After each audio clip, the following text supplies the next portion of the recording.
What do these objects have in common? If you are a native English speaker, you will probably have seen the link between the insect and COVID. If you are a native Spanish speaker, you will probably have seen the link between the insect, COVID, and the chili pepper.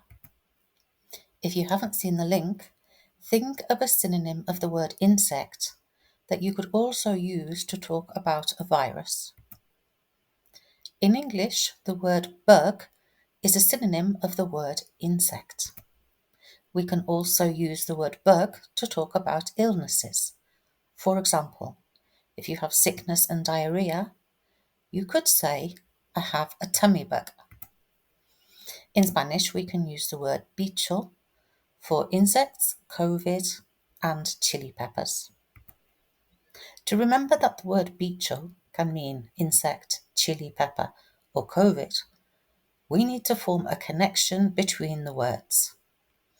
By the way, in this picture, you can see a ladybug in American English. I'm sure you noticed that the objects were on the beach. If we add an O to the English word beach, we get the word bicho, which sounds like the Spanish word bicho.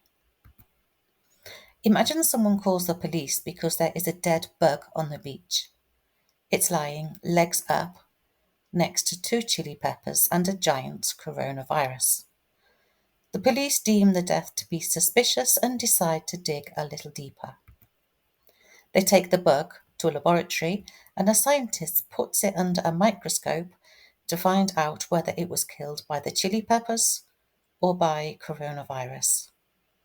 Think of this image in your mind's eye for a few minutes, keeping in mind that the objects on the beach are all bichos in Spanish.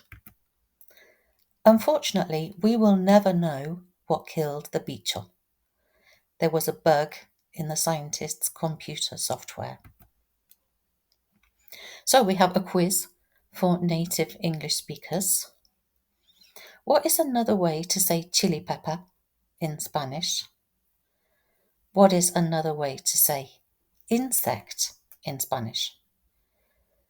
And what is another way to talk about COVID in Spanish? The answer to all 3 questions is bicho. Hands up if you got 100%. I'm sure that you will remember how to say COVID, insect, and chili pepper in Spanish forever. Thank you for watching, and if you enjoyed this video, please give me a like.